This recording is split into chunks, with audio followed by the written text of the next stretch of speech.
Well, hello everyone. It's Lady Lisa and welcome back to Transformed Day 28, ladies, and happy Sunday. We only have 4 more days left until we will come to an end of our 31-day devotional study. And ladies, let me just say thank you so much for showing up every day. You ladies have been amazing.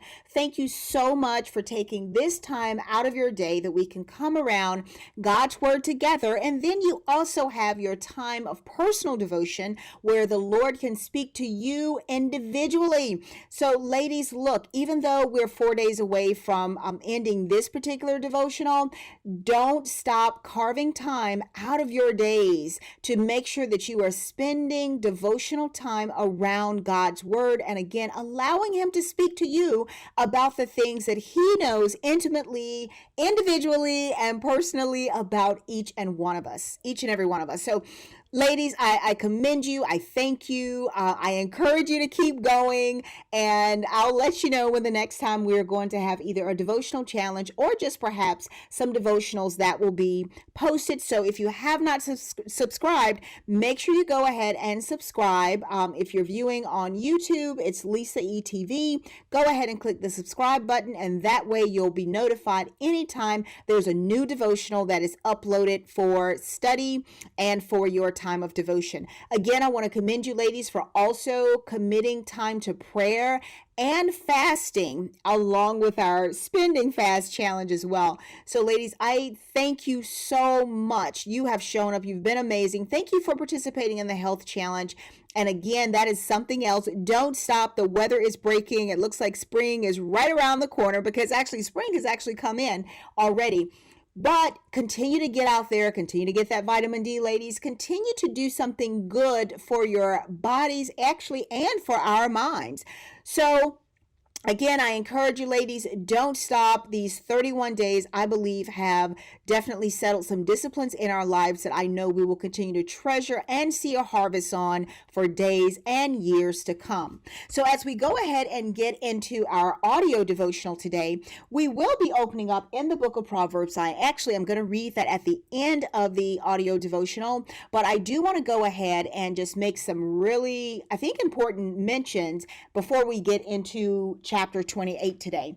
Now, of course, when we look at all the wisdom that Solomon has given us through the book of Proverbs, we see here that just as there are physical laws that govern the physical universe, that there are also laws for living that is found in God's word. So, I want to use this example. When you fly an airplane or something like that, we are governed by what's called physical laws of gravity or aerodynamics. That actually governs that particular area. And if the pilot or whoever's operating the airplane is not in agreement with those laws, of course, we may not get to our destination safely. If for any reason they go outside of those laws, we may not actually return in one piece. But the good thing is, when they operate within the confines of those physical laws, they can pretty much be assured that they will provide a trip of safety for everyone, right? Well, the same thing applies when it comes to our daily living. We must fully understand that these laws have been put in God's word for our benefit. And of course, if we continue to govern ourselves according to these principles, according to these laws, then we could anticipate a much more successful outcome with any endeavors or just daily living. So I want us to look at some Proverbs today that will center around money, and I want us to meditate on these throughout the next couple of days, and I want you to think about maybe even some decisions that you all have made in regards to money, and maybe even your attitude about money. So as we go ahead, most of these Proverbs we have gone through, but these are Proverbs that I definitely want to highlight specifically in the area of finance, economics, or money. So of course, before we get started with those particular Proverbs, I want us to take a look at a couple of quotes that comes out of 2 very good books. One is Think and Grow Rich, and the other one is The Wealth Choice by Dennis Kimbro. There's some really good quotes in there that I want to make mention of before we get started in the Proverbs on money and wisdom. The first quote is, "One thing you must put aside in order to fulfill your destiny is conformity." We cannot be friends with conformity if we want to fulfill the destinies that God has called into our lives, that He's already purposed for us. But we cannot be comfortable with conformity. We cannot be comfortable with what's popular. We have to be firm with the things that God has already predestined for our lives. And look, ladies, a lot of times it's going to require discipline. We know it's going to require wisdom, and it's going to require some fortitude. It's going to require some perseverance, and it's definitely going to require some courage and challenge. So we cannot afford to be friends with conformity if we want to fulfill the destinies that God has called into our lives. Also, I want us to make sure that we understand, in order for us to fulfill these destinies that God has already placed upon our lives and predestined for our lives, is that we've got to be prepared. You know, preparation is key. Actually, in the book, the of Think and Grow Rich, it says preparation here means becoming better, competent, and excellent at what you do, either at what you choose to do or what you are obligated to do. The truth is, a prepared person is more attractive to opportunities. Opportunities choose the prepared person. That's really good, ladies. And then also, don't wait for opportunities, make them. It takes a heart that believes, a soul that has faith, and a well prepared body to create opportunities. So, of course, we're going to go ahead and get started with Proverbs that actually focus around hard work and wisdom. Wisdom for hard work. Of course, we know that the diligent hand maketh one rich, and so we want to make sure that we are diligent at the things that we have been called to do. Proverbs 6 and 6 through 8 says, "Take a lesson from the ants, you lazy bones. Learn from their ways and become wise. Though they have no prince or governor or ruler to make them work, they labor hard all summer, gathering food for the winter." Of course, Proverbs 6 and 10 and 11 says, "A little extra sleep, a little more slumber, a little folding of the hands to rest. Then poverty will pounce on you like a bandit. Scarcity will attack you like an armed robber." Proverbs 10 and 4, "Lazy people are soon poor. Hard workers get rich." Proverbs 10 and 5, "A wise youth harvests in the summer, but one who sleeps during harvest is a disgrace." Proverbs 12 and 11, "A hard worker has plenty of food, but a person who chases fantasies has no sense." Proverbs 13 and 4, "Lazy people want much but get little, but those who work hard will prosper." Proverbs 13 and 11, "Wealth from get rich quick schemes quickly disappear. Wealth from hard work grows over time." I would even like to add, sometimes it grows slowly over time, but it does grow over time. Proverbs 14 and 23, "Work brings profit, but mere talk leads to poverty." Proverbs 20 and 13, "If you love sleep, you will end in poverty. Keep your eyes open and there will be plenty to eat." And Proverbs 21 and 5 says, "Good planning and hard work leads to prosperity, but hasty shortcuts leads to poverty." Those are all so good, ladies.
Proverbs 22 and 2, "The rich and poor have this in common: the Lord made them both."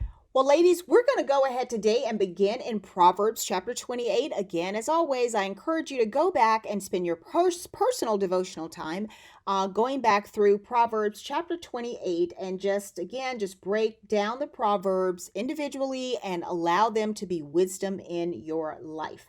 Proverbs chapter 28 and verse 1, the wicked man flees though no one pursues, but the righteous are as bold as a lion. When a country is rebellious, it has many rulers, but a man of understanding and knowledge maintains order. Definitely go back. We can definitely use that in these days, ladies. So definitely go back and read over verse 2. Verse 3, a ruler who oppresses the poor is like a driving rain that has no crops. Verse 4, those who forsake the law praise the wicked, but those who keep the law resist them.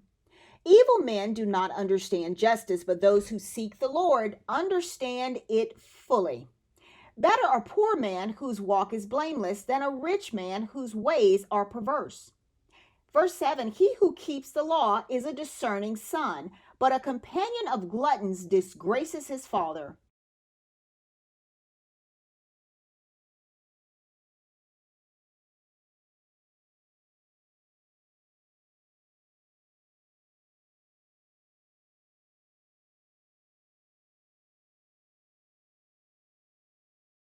Into his own trap, but the blameless will receive a good inheritance.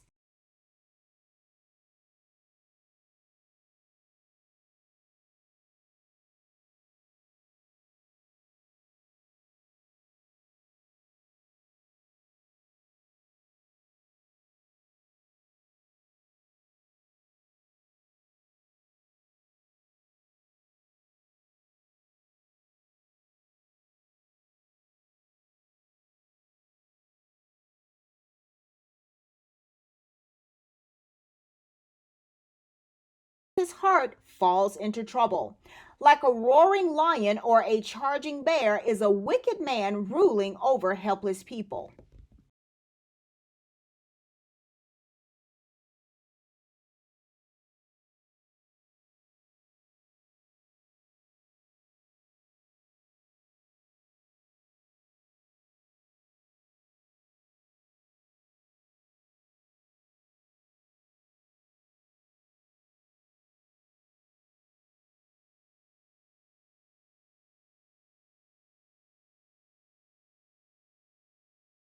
Who chases fantasies will have his fill of poverty.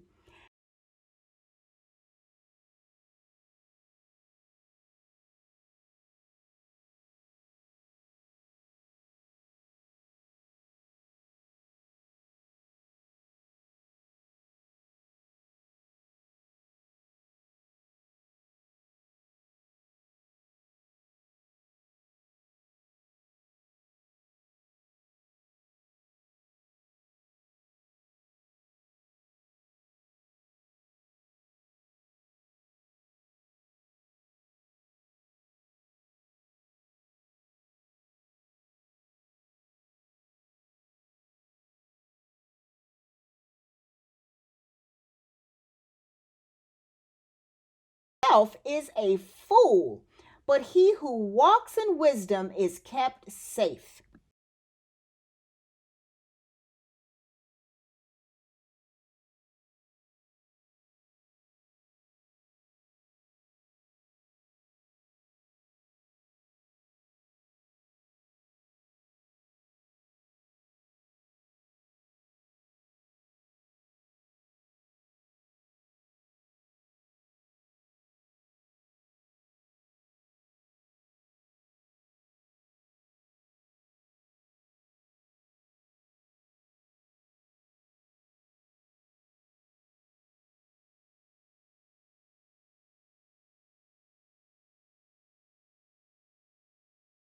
Tomorrow, day 29, just a few more days to go, ladies. And those of you that are pushing with us to finish